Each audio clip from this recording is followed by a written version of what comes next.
మా యువ నాయకులు యువజన కాంగ్రెస్ రాష్ట్ర ప్రధాన కార్యదర్శి రాకేష్ శంకర్ గారు అదేవిధంగా సాగర్ శంకర్ గారు రావడం జరిగింది. రేపు రాబోయే పార్లమెంట్ ఎన్నికల్లో గౌరవనీయులు ఈ నారాయణఖేడ్ ముద్దుబిడ్డ సురేష్ శంకర్ గారు భారీ మెజారిటీతో గెలవాలని చెప్పేసి ప్రతి ఒక్కరి కార్యకర్తను కోరడం జరిగింది. వాళ్ళందరూ కూడా ప్రతి ఒక్కరు కూడా అదే అంటా ఉన్నారు. మాకు 10 సంవత్సరాల నుంచి ఎలాంటి అభివృద్ధి జరగలేదు. ఇక్కడ ఉన్నటువంటి ఒక ఎంపీ అభ్యర్థి ఎవరైతే బీజేపీలో ఉన్నాడో ఆయన కనీసం మోహరించలేడు. మాకు ఎప్పుడైతే సురేష్ శంకర్ గారు ఎంపీగా ఉన్నారో అప్పటి నుంచి కూడా మాకు అనేక పని చేసిన ఆయన ఎక్కడున్నా ఒక చిన్నపిల్లలకు ఎట్లయితే తల్లి చూసుకుంటుందో అట్లా మా కాన్స్టిట్యూన్సీ చూసుకున్నాడు. కాబట్టి ఖచ్చితంగా మేము ఇంకా ఆయన భారీ మెజార్టీతో ఈ కంకి మండలం అంటే ఎంతో ప్రేమ ఉన్నటువంటి ఈ ప్రాంతం సంబంధించినటువంటి ప్రజలు సురేష్ శంకర్ గారు వస్తే నిజంగా వాళ్ళ కుటుంబ సభ్యులు వచ్చినట్టుగా ఫీల్ అవుతారు. అందుకనే వాళ్ళ కొడుకు అదేవిధంగా వాళ్ళ కుమారులు వచ్చి ఈరోజు ప్రజలందరినీ కూడా అదేవిధంగా కార్యకర్తలను కలవడంతో వాళ్ళందరూ కూడా సంతోషంగా ఈ మండలం నుంచి భారీ ఎత్తున ఈ మొత్తం పార్లమెంట్ కాన్స్టిట్యూన్సీలో 7 కాన్స్టిట్యూన్సీలో సంబంధించినటువంటి అన్ని మండలాల కన్నా ఎక్కువ మెజార్టీ ఇక్కడ నుంచి ఇస్తాము.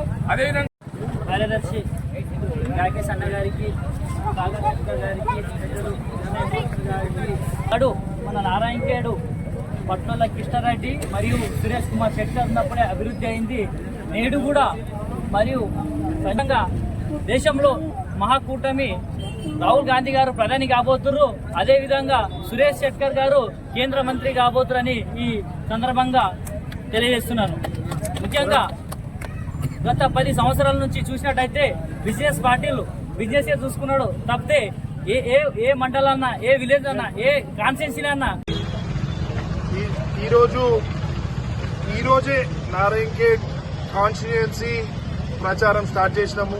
మాకు అత్యధికంగా ఇష్టమైన మనుషులు ప్రజలు ఉన్న కంకి మండల్తోనే మేము దీన్ని ప్రారంభించడం జరిగింది.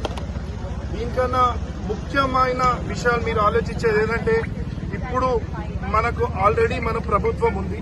ఇప్పుడు ప్రకాష్ రాథోడ్ గాని మన నరసింహ గాని అందరూ మీకు వివరించడం జరిగింది. నేను చెప్పే విషయం మీకేందంటే ఆల్రెడీ మన ప్రభుత్వం ఉంది ఈ రాష్ట్రంలో.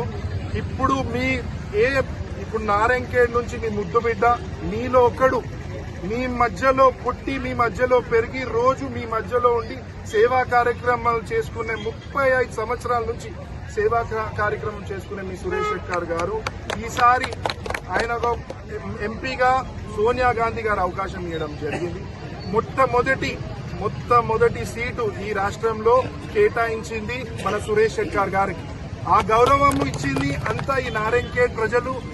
సో మీరు అందరికన్నా ఎక్కువ ఆశ జ్యోతి మన సురేష్ శెట్టర్ గారిని తప్పకుండా అత్యధిక మెజారిటీతో కంటి మండలే 7 మండలాల్లో అన్నిటికన్నా ఎక్కువ మెజారిటీ ఇచ్చి గెలుపుకోవాలని తెలుపుతూ మరి ఒక విషయం ఏంటంటే మన ప్రత్యర్థి ఎవరు బీబీ పాటేల్ అంటే మీరేమనాలా బాయ్ పాటేల్ అనాలా.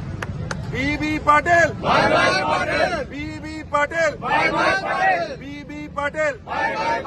మీరు ఏ ఊరికి బీబీ పాటేల్ వస్తే కూడా మీరు బాయ్ పాటేల్ చెప్పి ఒకటే విషయం అడగాలి.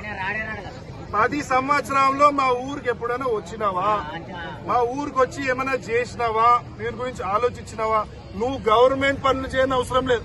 మా మంచి చెడులో ఉన్నావా? ఎప్పుడైనా మా బాధలు విన్నావా అని ఒకటే విషయం మీరు అడగాలి. పనులు చేసుడు అంటే చాలా దూరం విషయం.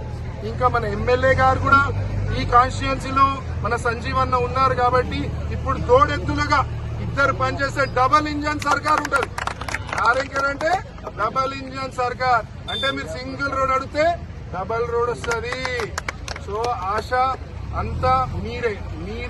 ఈ నారాయణఖేడ్ అనేది జైరాబాద్ నియోజకవర్గం గుండెకాయ.